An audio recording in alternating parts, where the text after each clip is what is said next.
We are very pleased to have Mayor Tantillo here today to give us some history of the organization and also to give us some information about what it actually does and what its purpose is. So please join me in welcoming Mayor Elizabeth Tantillo.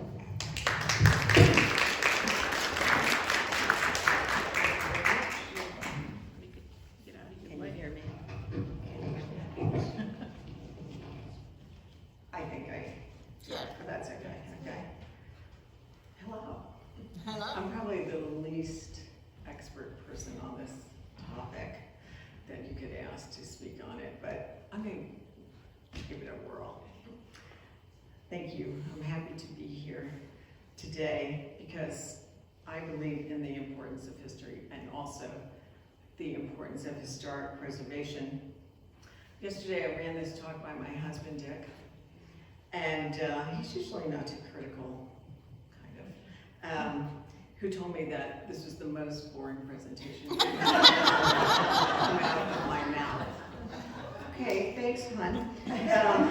So I'm trying a different tack since he told me that.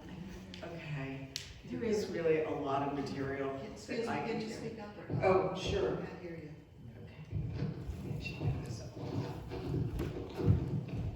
So, there is a lot of material to talk about here, but I'm really here to celebrate 40 years of historic preservation and the people who made it happen.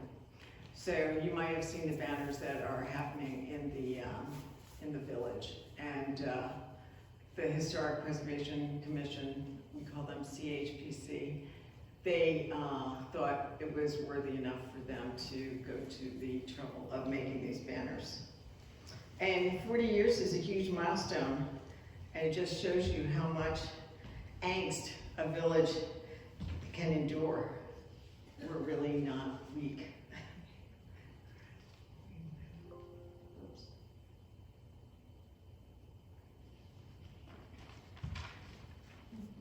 Here is some history. Before there was a historic designation, a district, a law, and a commission, there was a committee of brave souls with real foresight as to how beautiful our village was and could be. So when I was going through the files, I found this letter that was written to Harlan Lewis, who was mayor at the time. And I think it just sums up a lot of how it all started. Dear Harlan, R.E., Penguin House, East Park Row. This is dated April 28th, 1975. I have just learned that there is a possibility that the old house next to Cawley's might be torn down and the space used for a parking lot. I would hate to see this happen, not because I'm opposed to parking lots, but because of what the change would do to the overall appearance of the Village Park area. I think it would be a regrettable loss to the future of our village if that took place. The park and the buildings which surround it are probably the most precious heritage which the village of Clinton possesses. None of us alive today have done much, if anything, to create this heritage, but we have a great stewardship responsibility to preserve it as carefully as we can. Once it is gone forever. And as far as I'm concerned, if the Village Park area is ever allowed to disintegrate, Clinton is done. It will just be another village. The park and the buildings which surround it provide much of the atmosphere which gives Clinton its charm. It would be hard for me to believe that there are not some compatible uses for the Penguin House. Uses which would leave the exterior of the building essentially intact. It would take only a little paint to make it even more attractive than it is today. All due respect to parking lots, I don't think that anyone feels they enhance the appearance of an area. It was a major blow to the park area, but one we had no control over. When the old Park Hotel on South Park Road burned, wouldn't it have been nice if it could have been preserved and maintained as an example of the architecture and life of our village 100 or so years ago? It was a sad day for Clinton when a gas station was built on College Street at the corner of Marvin completely blocking from view the beautiful old home which stands directly behind it. Too bad that we don't have a community benefactor or municipal trust of some kind which would have the means to buy and hold, if necessary, parcels of real estate which are considered to be critical to the maintenance of the charm of the village. Has anyone ever talked to Gordy Hayes or Wall Owens about the feasibility of setting up such a trust? How has our neighbor, Cooperstown, done such a splendid job in this respect? Has it all been done by one family, the Clarks? But see what it has meant to that community to preserve its charm carefully. The city of Rome is spending all kinds of money to restore some of their historic buildings, which they have lost. Let us not make the mistake of allowing any more of our important village landmarks to be destroyed if we can possibly preserve them. The whole village suffers a permanent loss when a major mistake of this kind is made. It may be that a Clinton Landmark Committee should be formed to discuss and explore the future of village landmarks such as the Penguin House, so that when their future is threatened, ways will be found to keep them intact. Many communities have such a group. Maybe Clinton does, I'm not aware of it. I would believe that a story in the Courier announcing a meeting to which all interested persons would be invited to discuss landmark problems would bring out some real expertise. We have all kinds of talents in this village. I hope that nothing is done impetuously to the Penguin House, which we will all later regret. If the present critical situation is well handled, it will give help and establish a precedent for those who will have to meet the same kind of problem the next time it arises. And it will arise from time to time. But if we fumble the ball, how now and this old landmark is destroyed, it is almost certain that future generations will blame us for letting it happen. I certainly hope we won't do that. With kindness regards, Howard. And it's not really signed as to who Howard was, but I believe it probably was Howard Cheney. So there's that letter, and attached to it was this, Harlan, report of the planning board. So it seems like they must have discussed this. Dorothy Burns votes no on tearing down Penguin House. Nicholas Burns does not want torn down, contacted lawyer handling estate long time ago to inquire about buying, but could never get a reply. Art Spoons, nothing we can do, old house probably in poor repair and in commercial zone. John Allen, with a reported price of $60,000, it is difficult to see how an economic feasibility study could justify. House is probably in poor condition on a street that has become almost entirely commercial. If reported joint buyers are who I hear they are, it would be nice if we could persuade to tear down present showroom and use house in question instead. But in the final analysis, it's their money. I don't see that we can do anything. William Palmer did not contact, as I've been out of town and noticed you sent him a copy of letter, so you probably heard directly. And it's signed an illegible signature. So my understanding is that Penguin House indeed was torn down.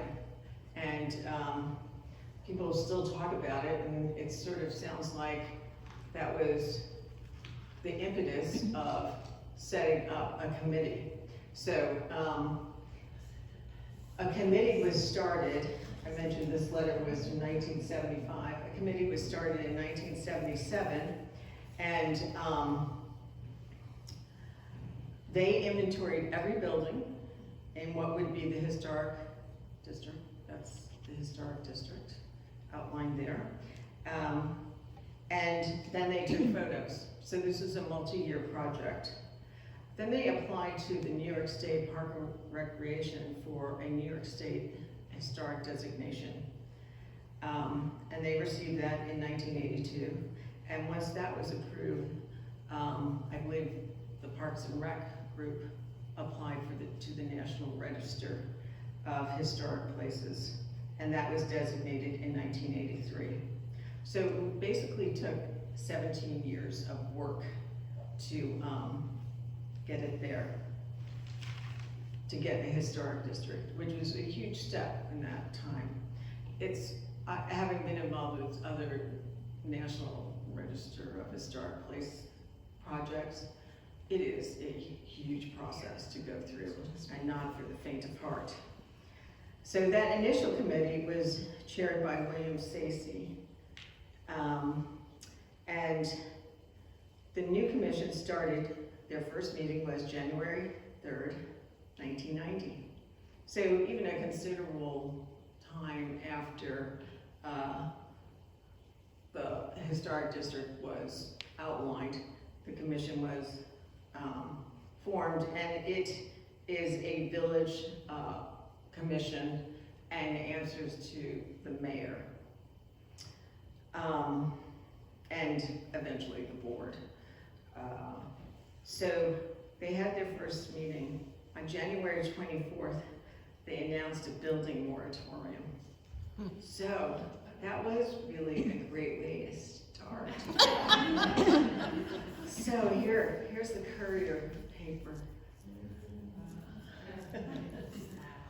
So very exciting times. Probably everyone thought, oh God, are you kidding me? And so there were all these projects going around town, and the file is a very thick correspondence file. The file is full of letters saying, is my project in jeopardy? What's this building moratorium? How long is this gonna last? And it was supposed to last for 3 months, ended up lasting 6 months. And it really was about the house next door. They wanted to make it a 3-family house. And it was zoned for a 1-family house. So it really was a huge zoning problem. It wasn't really a just historic problem. It was a zoning issue. And it went to court. And there's, you know, there's the whole court file. I mean, it's just really interesting to see who chimes in on this.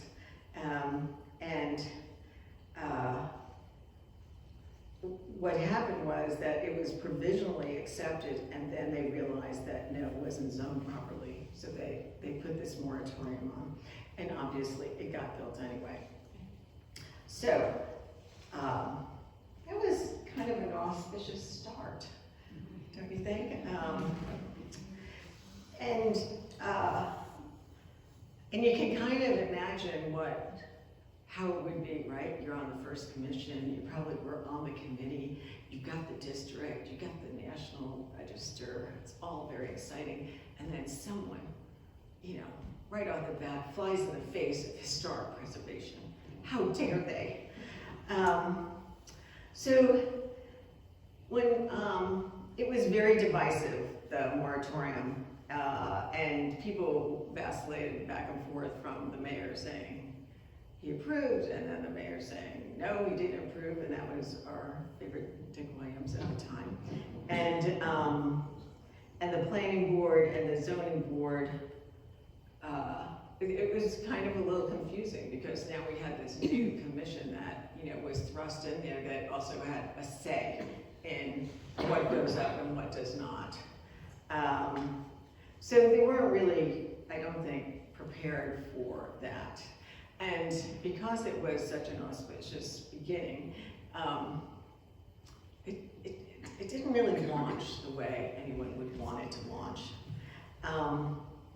And the file that I have to believe that Mayor Williams kept is, you know, very interesting.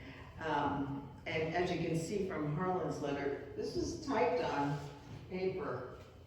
This is not on a computer. So it was a big deal just to get 7 copies of anything for the commission. The correspondence file is chock full of letters applauding property owners for their cooperation in keeping things historic. There's a great letter to Don's Rock saying, thank you for keeping your building looking so great. And then there are letters saying, there are letters from the commission asking property owners about their maintenance, the fixing of their properties, or letters accusing them, of property owners who did apply for a certificate of appropriateness, that they didn't follow it. And this happens still today, hard to imagine, but it does. So people will make an application, and then, of course, in construction, something changes dramatically, and then you have a very unhappy historic preservation commission because, wait, we gave a certificate for that, and then they did not do what they said.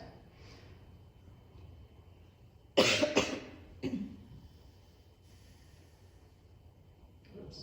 I think I went back too far from that.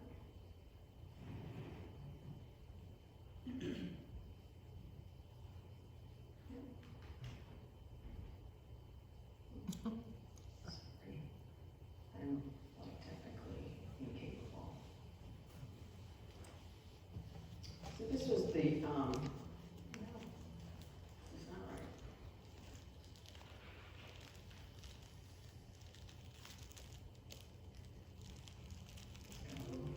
It's skipping some, but it just doesn't.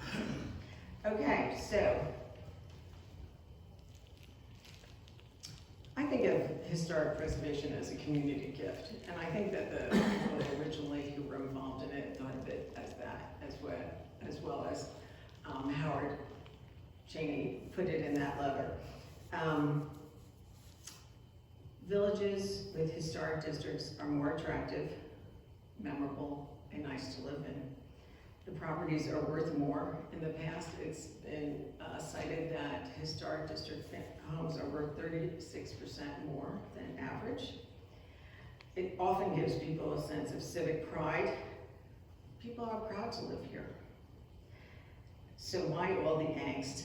Historical versus hysterical. You can't tell me what to do with my property. In fact, we can. There is a law. Or if I ignore it, it will go away. Probably not. 40 years of trying to keep things historic. So I found this in the file. This is great. It's dated 1994, making huge progress. The Clinton Historic Preservation Commissioners are a bunch of jerks who think they can tell us what to do with our property. Is that what you think? So this is the rebuttal to that question. I think those people are horrible. Actually, we are just a bunch of your neighbors trying to help, not hinder, working for the good of the community. What we do, we help protect and enhance the historic district of Clinton. We review applications for exterior, in caps, alterations or additions, demolition or construction within the historic district. Assist, advise, or secure professional help for renovation or design problems on request. While it is required that you can call us before you renovate, alter, build, or demolish, this is what we do not do. We don't request applications for interior renovation. We do not force people to make expensive renovations. We are not trying to turn Clinton into a museum. Okay. We could almost send out this exact same thing now. And still. So it is a community gift. And then,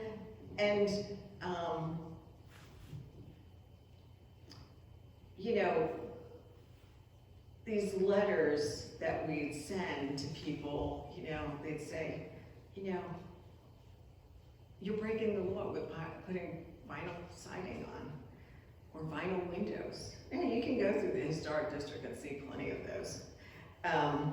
You're taking your porch down. You didn't say you were going to take your porch down.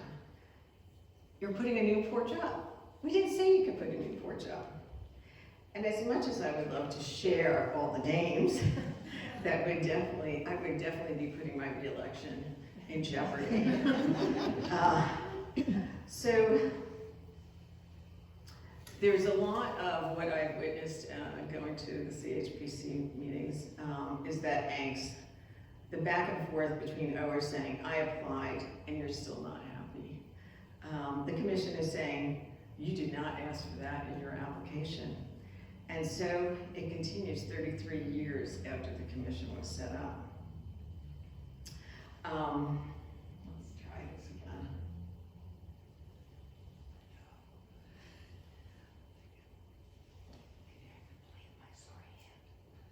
So it's just skipping.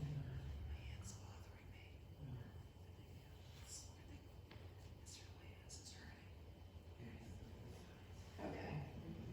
Anyway, so what is the reality? So I have reputation versus reality. The numbers don't lie.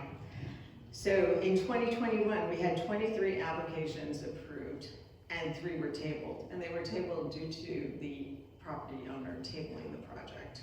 So 26 applications in a year, and that's like 2 a month, and almost all of them were approved. The bulk of the work in 2022 has been, and what we see most often are signs, because in the commercial area, if you put a new sign up, you have to first get it approved by CHPC, and then you have to go to the planning board to make sure it's the right size. So there's all the new businesses that we've had come to our village have need new signs. Now, a lot of the old signs that the new owners put up mimic the size or shape of the old signs, but they were not approved.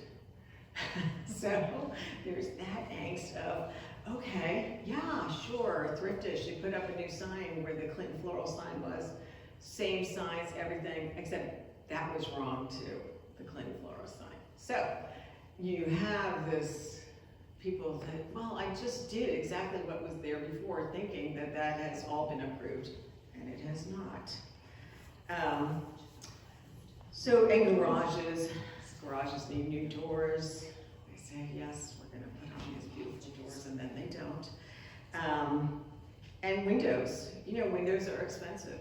So our new chairman, Scott Jackson, was in business, and he did architectural restoration of windows. So he's an expert. So I feel like anyone who has window problems should call him. But he in fact says the old windows in your old house are better than any window you'll buy today. And it's worth the effort. And he will show you how to do it to fix your windows. There's lots of violations. People don't always maintain their house. Paint's peeling, they put the wrong materials on, and there's always a lack of applications. For the work that's going on in the village, people do not apply. Now, I would also say, having, you know, spent some time with the planning board, is that, and that people just are not even getting permits. So you're getting work done, and there is a requirement if you're doing more than 25% of your interior space redesign, you're supposed to get a building permit. And your contractor knows that and says, oh, no worries. Excuse me, I Yes. got a really sore hand from a fall yesterday, so we're going to leave. Oh, okay, I'm so sorry. It's just that I thought it'd be better today. You're not missing anything.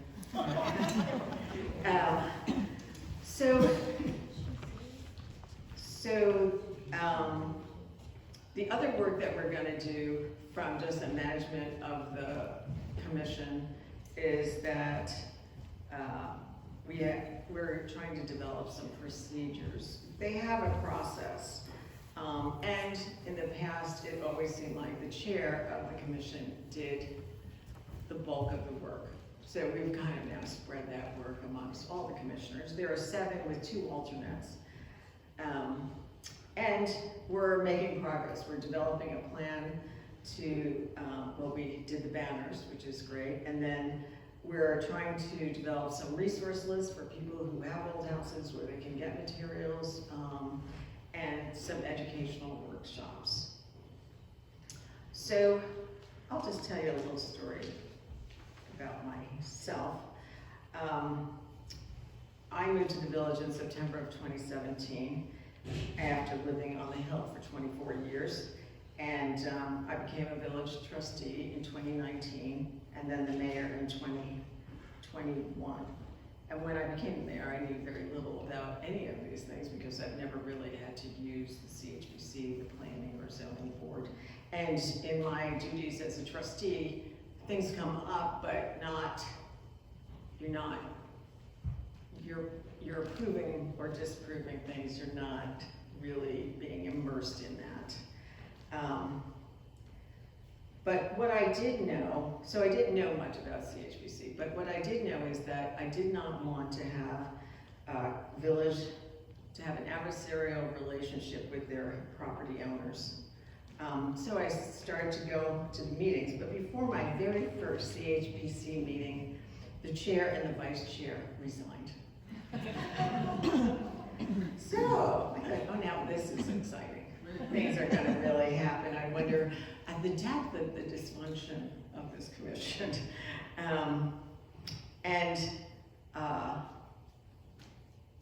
I realized a few things, and certainly doing this presentation and doing some research, and of course just living in this area and hearing about the commission, I realized a couple of things. The first one is that the story is the same from 1990.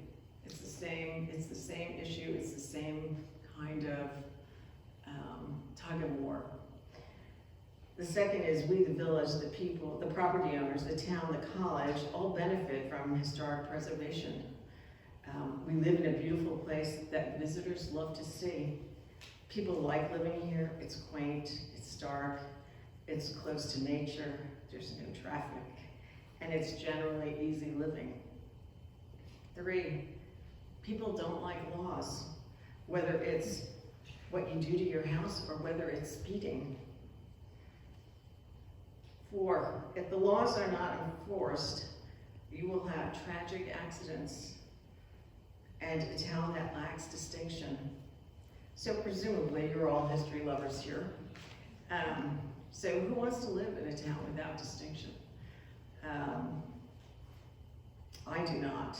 I'm very proud of my home at 68 College Street, which was built in 1850 by William Bartlett, and still has original interior, exterior elements. Has it been upgraded? Significantly. It started in 1994. And I found the letter sort of saying, here's what we're gonna do to this house. So here's what they said they were gonna do.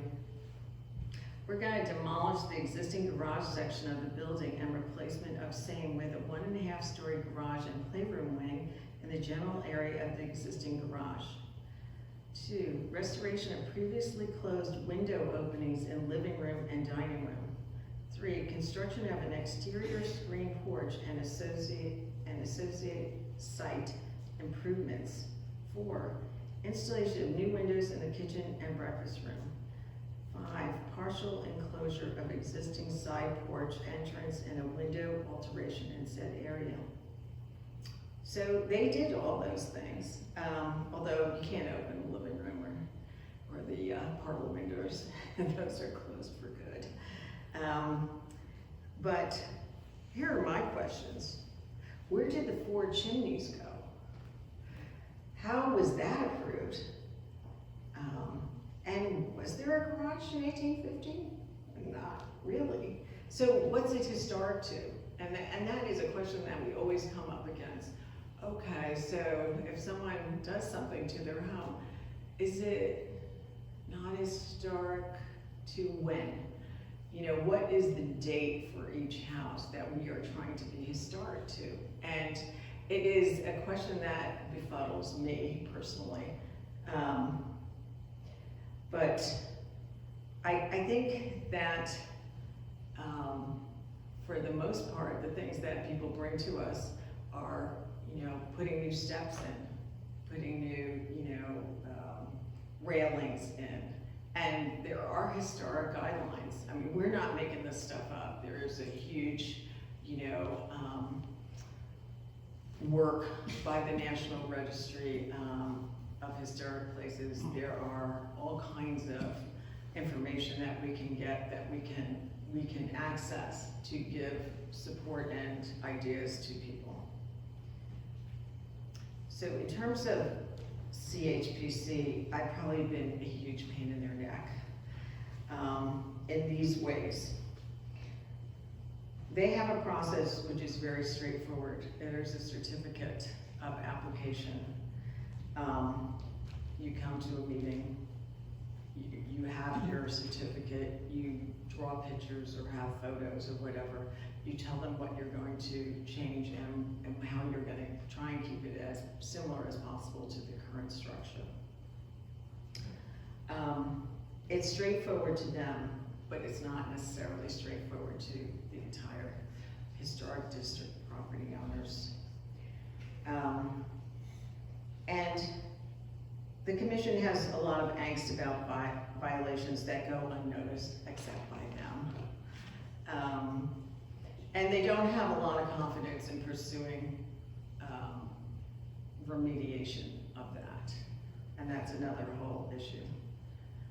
The historic district residents either have pretend or real ignorance of the law, and CHP seems to be an obstacle in their path. That's just the general feeling that we get.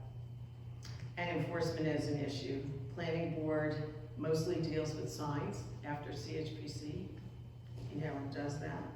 The zoning board mostly deals with rezoning issues, which have very little to do with historic preservation, although it could have a huge impact in the future. There's not a lot of building going on in the historic district. We're kind of landlocked. And these boards meet when necessary and very infrequently, meaning the planning and zoning board, because there's no room to really build here. However, CHPC meets monthly, and the enforcement is carried out by our codes officer, who really is not that. He's worried about bigger codes issues, like, is this building gonna burn down, or is someone gonna get electrocuted, or something like that. So to deal with CHPC issues seems secondary.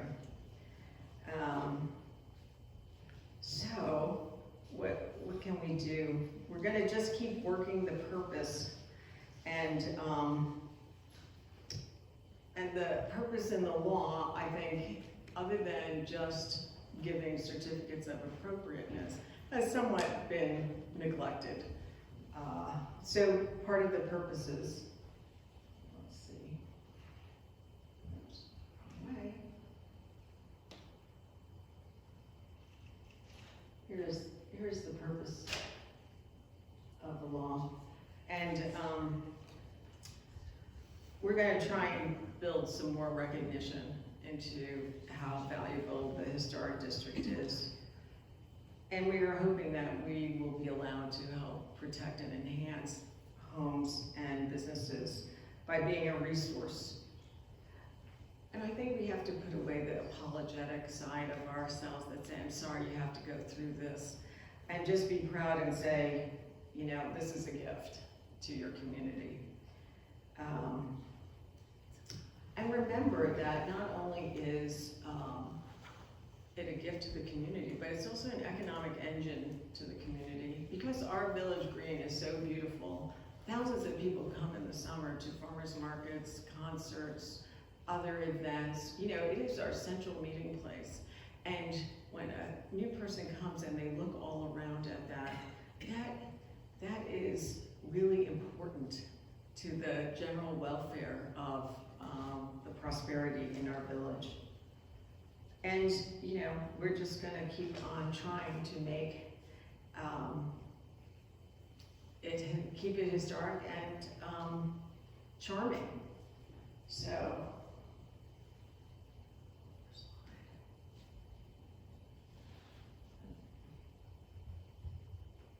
I'm going to ask you today, become a supporter. I'm sure that you all are supporters. I know I'm talking to the choir here, but come to meetings or tell people about meetings. They're the first Wednesday of the month at 7 p.m. in Lombard. They are open to the public. If you have any suggestions on how we can proceed on education topics or events, we're thinking about having a table at a farmer's market this year, maybe putting on a window workshop workshop. And if you have ideas on what would enhance the historic district, we'd be open to that. I said, take pride in being in the historic district. Old is the new young. You know, I have a saying that, oh, if you're 70, you're really 50. So I'm going to try and work that in. So we're really 40 years old, but really 20. And people in old houses love sharing stories. And it often digresses at our meetings that we go from talking about a very intense issue to more stories about that home, this home, what happened then, what, that kind of thing. So, you know, talk it up. You're in the historical society. You have a lot at stake as well. And, you know, I have really, as hard as it is sometimes to witness a committee or commission that is really struggling with the mission, it has been a real eye-opener and a gift for me to be able to understand how these things work. And as much as you could say, well, what have they really done? They have done a lot. And I'll read this binder of, I had some photos in the file. There were some photos. And there's some from 1870 to the 90s. But, and when you look at, you know, West Park Row in the 50s, West Park Row looks a lot better now than it did then. So you can see the work that has happened. And I'd have to say that really for, in terms of the village staff, Mark Goldberg, who assists them in managing the paperwork and being a liaison with the codes officer, as well as DPW, who tries to maintain the green and keep our streets and everything looking great. There's a lot of people responsible, but I think the village is all in terms of trying to make it as beautiful as it can be. So I have a few things. There's a list of our current members. I put everything over there on the bench. There's some copies of these maps. If you're interested, please take one. And it will show you probably the people that outline the village and the historic district were probably drunk at the time. If you really look at it, you know, you'll have Chestnut Street, all historic, and then a little blip. And then it continues. Why that blip? I would just love to know. And this is Howie Schaefer, who is also on the commission. This is the first little brochure. So I made some copies of it for you. And I was really quite upset because it talks about the streets in the historic district. And my house is not on it. And I am really annoyed. Now, I don't know that that really means I don't have to apply for a new door. But it's not like mentioned anywhere. So that was a little annoying, but this is fascinating to see. And it also on the back has the ages of things, you know, like the Village Green, 1878. You know, so it's full of fun things, and I'd be happy to take any questions that you might have, and I'll pass this binder around. Yes, I told you not to ask me. No, feel free. Yeah, the only question I have is like, so when a person is looking at houses in the village, and so they find a house that they're interested in, and isn't there something on the mortgage, not the mortgage, but the real estate information that says this house is in the historic district? If there isn't, wouldn't that prevent people coming to saying, oh, I can't believe we can't replace a new door. I mean, are those, it's not. To my knowledge, it is not on any of the paperwork. However, and we often have this conversation, I think Sandy could say, that we talk about what's with the realtors who don't inform. Now, I only bought my house 5 years ago and no one told me I was in the historic district. So shame on me, like, of course I was. But, you know, no, like, it wasn't really a thing that was discussed.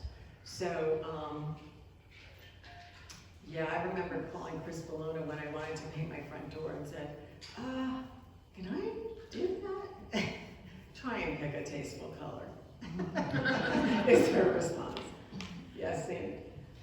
To that question, I was on the commission for a number of years, and and people would buy a house and said, we didn't know, and I said, well, it should be on your listing.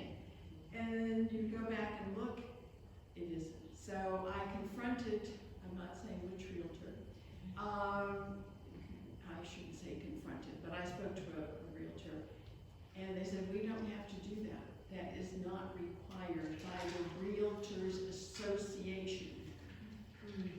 They're under a different organization, and so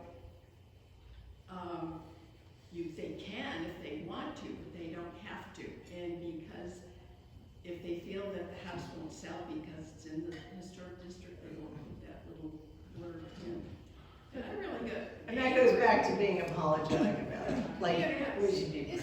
Wouldn't that be a part of your softer, kinder, I can't think of your CHPC, you know, reach out, the chairperson, reach out to the Realtors Association and say, how can we work together on this? How can we make this? It's a state thing. No, but the local Realtors Association, they must have one, the county or whatever, and reach out to them. They're at a meeting they have, the chairperson say, what you're saying, this is a gift, this is wonderful. Try to play up the positives so that when they do want to do something, the person who's bought the house already knows. It doesn't come to them as a, oh shit. Exactly. No, it comes Well said. I've heard those voices on the phone. Well, right, so Rose was telling me earlier that they often forget mix up CHPC with the historical Right, so I society, mean, that's one of the things that makes people like Clinton is the old houses that are here and the people that are here and all this our charm. Not old people that are here.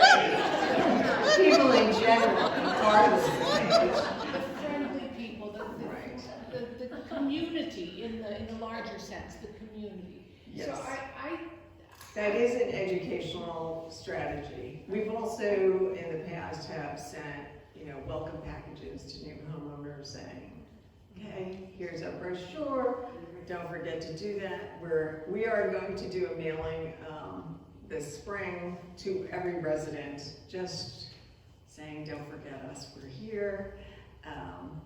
And quite honestly, I don't really like that saying, ask for forgiveness later. And there's a lot of that going on here, and that really that's just not in my makeup to give forgiveness. Now that sounds terrible, I am very forgiving, but I would rather not have situations where people are asking for forgiveness and we're gonna tell them they gotta take down, stuff that they've already done. John? I just want to go back to the realtor, because people buy in Clinton because of its beauty and the way everything's maintained. The realtors that I've talked to in the past don't want to tell the prospective buyers because it's restricted. And they're afraid that they're going to lose their client knowing that it's in the historic district. So we took upon, when I was involved with the village, that putting the signs up on each street side. Right. On top of it says this is in the historic district. So hopefully people, as they're driving down the street, can see that and tells them that they're in the district. So Yes. that was helpful. That is helpful. They also have a great website. They now have signs that say when there's a project that has been approved, they'll put a sign saying, you know, this project has been approved by the CHPC, and, you know, sort of to say, we're really not bad, this house is being redone, and we approved it. Yes? Thanks for describing all this. You said there's 7 commissioners, and you said the list, there's a list over there with them. Yeah. Are they all appointed by you as mayor, and are they on it for a set period of time? Or Yes. is there turnover? Or There are terms. So they typically pick their own leadership.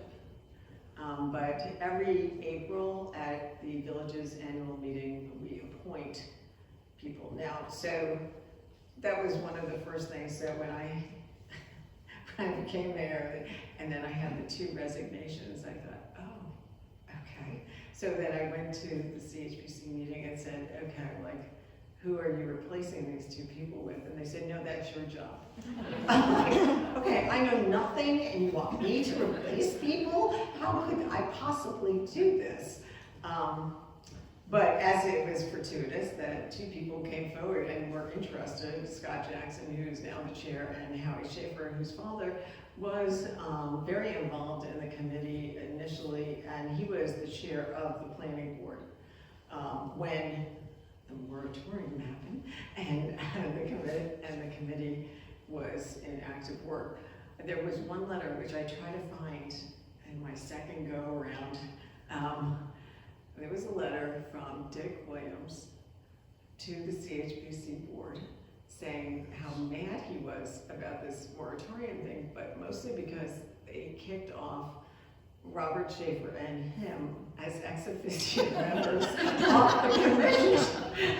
And I'm like, it was like 4 pages long, and I'm reading this with, oh my God, these people, who are they? So that just to me was, it was just epic, Dick Williams, first of all, and secondly, I thought, you know, this is, and I would say, you know, I'm a pain in their neck because I keep, you know, telling them, okay, we got to try something different.